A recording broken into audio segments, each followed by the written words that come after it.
While the media elites were busy screeching about Donald Trump's tweets, something extraordinary happened on the international stage. President Trump just engineered what may be the most consequential foreign policy achievement since the Abraham Accords, a mineral deal with Ukraine that finally puts America's interests first. After the previous administration handed over $350 billion of your hard-earned tax dollars with absolutely nothing to show for it, Trump has secured access to Ukraine's vast mineral wealth, estimated to be worth billions. Treasury Secretary Scott Bessent announced the deal creates a United States-Ukraine Reconstruction Investment Fund, giving America first right of refusal on critical resource extraction. Meanwhile, European countries either loaned their money or used frozen Russian assets, ensuring they'd be repaid, while America got nothing until now. The establishment wants you to focus on personalities and drama because they don't want you to understand the geopolitical chessboard. So don't look away. And as President Trump secures critical minerals from Ukraine, restoring American strength on the world stage, it's time to consider what real strength means for you personally. Like our nation reclaiming its resource independence, American men are reclaiming their natural vitality with Test Boost Max. Just as Trump's mineral deal counters foreign control of essential resources, this powerful supplement helps counter the daily attacks on your testosterone levels from processed foods, environmental toxins, and constant stress. The clinical research is clear. These modern assaults raise cortisol, blocking your natural testosterone. So fight back with 8 powerful natural ingredients that help restore your energy, strength, and masculine vitality at buildwithgary.com. It's linked below. So we got some breaking news.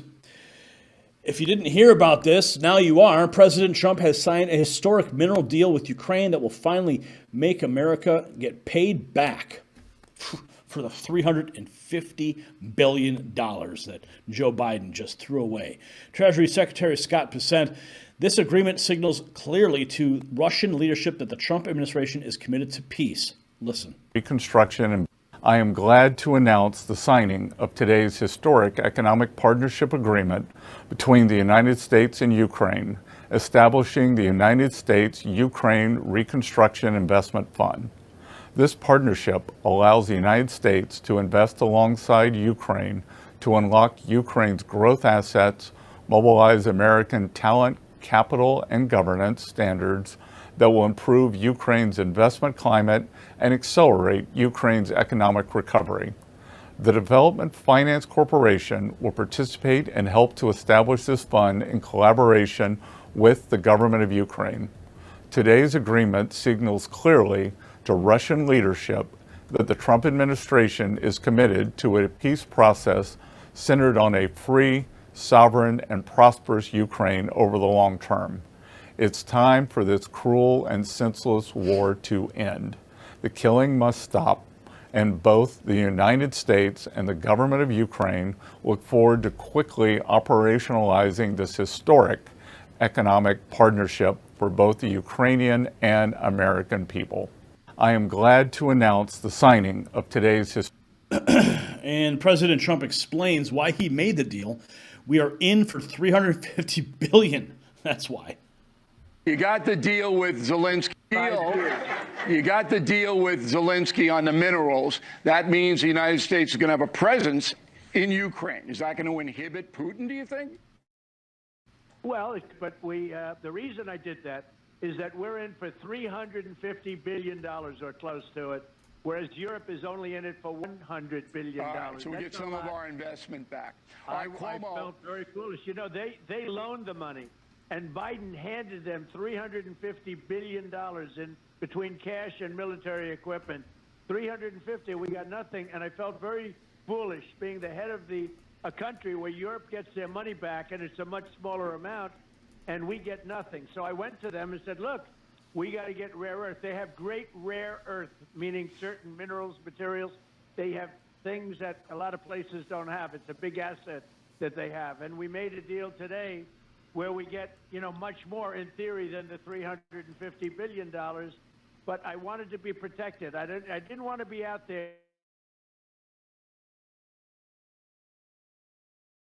and trying to stop it. But the reason I want it stopped is they're losing 5,000 young soldiers every single week on average, Russian and Ukrainian. They're not American. but they're human beings, and it's so sad to see it. So I want to stop the war. Interesting side note, while this town hall with President Trump on News Nation was happening, I was actually at the White House. Actually, just before it, President Trump, he was in the Oval Office. He was getting ready for this town hall, and I saw the News Nation crew outside of the White House getting ready to do some teasers for their own channel, and had some great conversations with the folks at News Nation about this town hall. So that's really cool. Just some behind the scenes stuff. Now, DNI Tulsi Gabbard had this to say: President Trump was very, very bothered that American taxpayers were out of pocket. You know, this deal was very important to the president to get done, and today was a big day. A lot of work went into getting this deal signed today because he values the fact that, as he talked about earlier in the cabinet meeting today, about how the American taxpayer has provided overall, when you look at all of the aid that's been given to Ukraine since the Russia-Ukraine war started, $350 billion. And when you look at some of the deals that some of the other European countries made with the aid they provided with Ukraine, either they used frozen Russian money, so they weren't using their taxpayer dollars, and they found a way to give them, you know, frozen money from Russian funds, and in other areas they said, okay, we'll loan you this money and we'll figure out a payback plan for the future. But not us, not the Biden administration. This money was just given, and that's it. So President Trump understood that, was very, very, very bothered by it, that the American people are just out of pocket on this without any means of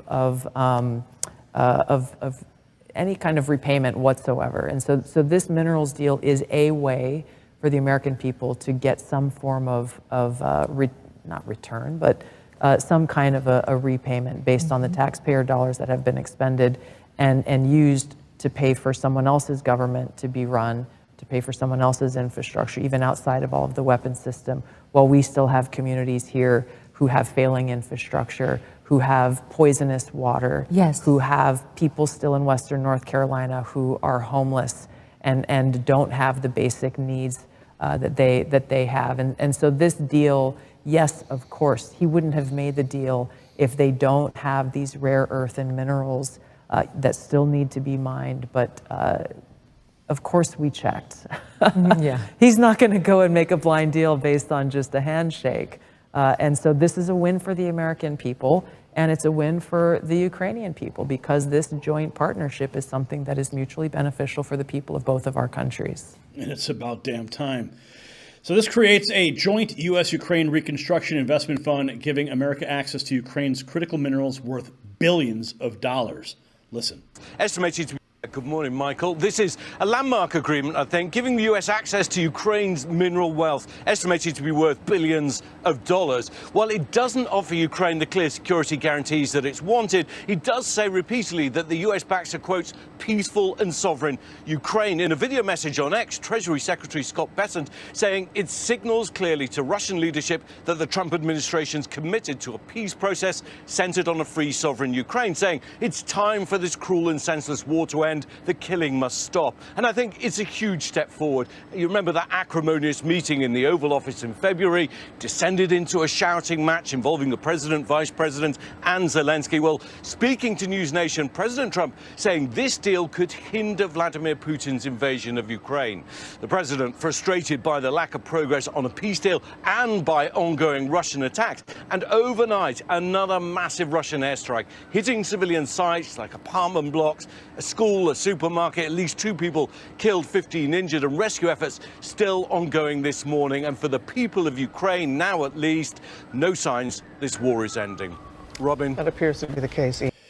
Stephen Miller explains that we're taking advantage of the trillions of dollars in coal wealth and mineral wealth that exist in the United States, but this deal is meant to pay back the U.S. Listen. Operationalized. So on the rare earth mineral deal that was signed last night, when can that deal be operationalized? What's the time frame, and what kind of leverage does that give Ukraine over Russia? I think the more important point about the Ukraine deal, and I would hopefully have an update for you soon on how quickly it can be operationalized, but we'll be moving at full speed, not only on that mineral deal, by the way, but on every mineral deal that this president has been unleashing. So we're opening up mines all across this country. We're also pursuing energy and mineral deals all over the world. Since the president issued his executive order also on deregulating coal, we've seen dramatic coal production increases already in the United States. So we're taking advantage of the trillions of dollars in coal wealth and mineral wealth that exists in the United States. We're a very mineral-rich country. But with respect to that deal, we'll move it and operationalize it as fast as we possibly can.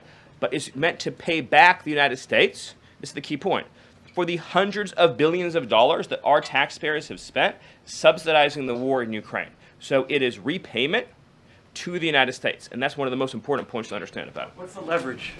Does it give? What kind of leverage does it give? The president's goal, again, is to end the killing, to achieve a peace settlement. That remains, of course, the overriding objective. I was in the press room when that went down today, too. Now, the deal creates a 10-year profit-sharing arrangement where the U.S. gets first dibs on investment opportunities. Listen. And by the way, let me sort of recap the deal.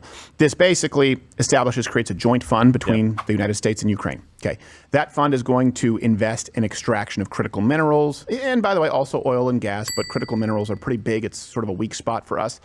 For the first 10 years profit, those are supposed to be reinvested in Ukraine, and the United States will get first right of refusal, basically meaning first dibs as it relates to investments that are involved or support mineral rare earth extraction. And I want to be really clear here. What's most important about this is this ties the United States, our interests, to the Ukraine, but it's not a blank check. This is effectively a way of beginning to draw those lines for Russia without simply having to draw those lines and say, don't do it, you better not. Russia knows that we have an interest in this. It creates an alliance. It solves the issue, but is mutually beneficial. Let me sort of recap the deal. This basically... Russia is not going to bomb anywhere near any location that has an American flag. That's the whole point of this thing. Process. Apparently we're on again. Tell me how this plays out. How important is this in the process of ending that pointless war? And I do think it's a pointless war. I have personally said from the beginning, look, Crimea's 10 years gone. It's not coming back to Ukraine. I don't think the Donbass and some of those other regions in the east are coming back either. I never have. And yet we've continued the grinding of human lives into oblivion for 3 years now. How does this help change that? How do we get to a permanent ceasefire and peace in that region? Well, Trump is playing chess again, and the rest of the world, and these knuckleheads, as I call them in Congress, are playing checkers. Russia is not going to bomb anything anywhere near any location that has an American flag. You're going to have American industry over there. Putin does not want that. He does not want that at all. And he knows he's going to, if he gets on Trump's last nerve, it's over for him. And he will embargo, they will shut Russia down if they hurt one American. And we need these rare earth minerals. It keeps the communists from getting, it keeps China from getting them. And then, and I think it's a big win economically for America and our industry. And it's what President Trump talked about, bringing the jobs home. So here we are, having pumped in, I don't think we actually know, but tens of billions, hundreds of billions of dollars. 250, say 250. 250 billion, probably. Maybe a little more. Right. Do we know where it went? That's a big win. And some Ukrainians are concerned. From what I could see, they only want to take, not to give. Really? How much have we already given? Kiev hammer out a mineral. As the US and Kiev hammer out a mineral deal, Ukrainians from the mining heartlands have a message for Washington. The resources are theirs. Alexander is a resident of Kryvyi Rih, a city near iron ore mining and processing plants. From what I can see, they only want to take, not to give. US President Donald Trump has put pressure on Kiev and threatened to stop the flow of military supplies, unless the US gets some payback for the billions of dollars it spends in aid. Nothing has been agreed yet. They would like to, but you cannot have dealings with that ginger guy. He's not that kind of person. Damn, Robert Paulson is looking really, really bad these days. Let's keep going here. This is what real leadership looks like. Trump stopped the endless giveaways, created a deal that benefits America, helps end the war, secures critical minerals, blocks China from getting them, and brings jobs home. This is how you put America first while helping allies pay back. So this Ukraine mineral deal, it represents precisely what Trump promised during his campaign. An America first approach that secures our national interests while creating more stable international relationships. But getting access to critical minerals that China has been monopolizing, we're not just getting payback for billions in aid, we're strengthening our supply chain, creating American manufacturing jobs, and establishing a powerful deterrent against further Russian aggression. So the question everybody should be asking, why didn't the previous administration secure any economic benefits for America while sending billions overseas? Was it incompetence or something more deliberate, like money laundering for the Democrat Party? Share your thoughts in the comments below. And while you're supporting real journalism, make sure you head over to shop.nextnewsnetwork.com and browse the merch shop and grab something that shows you support real news.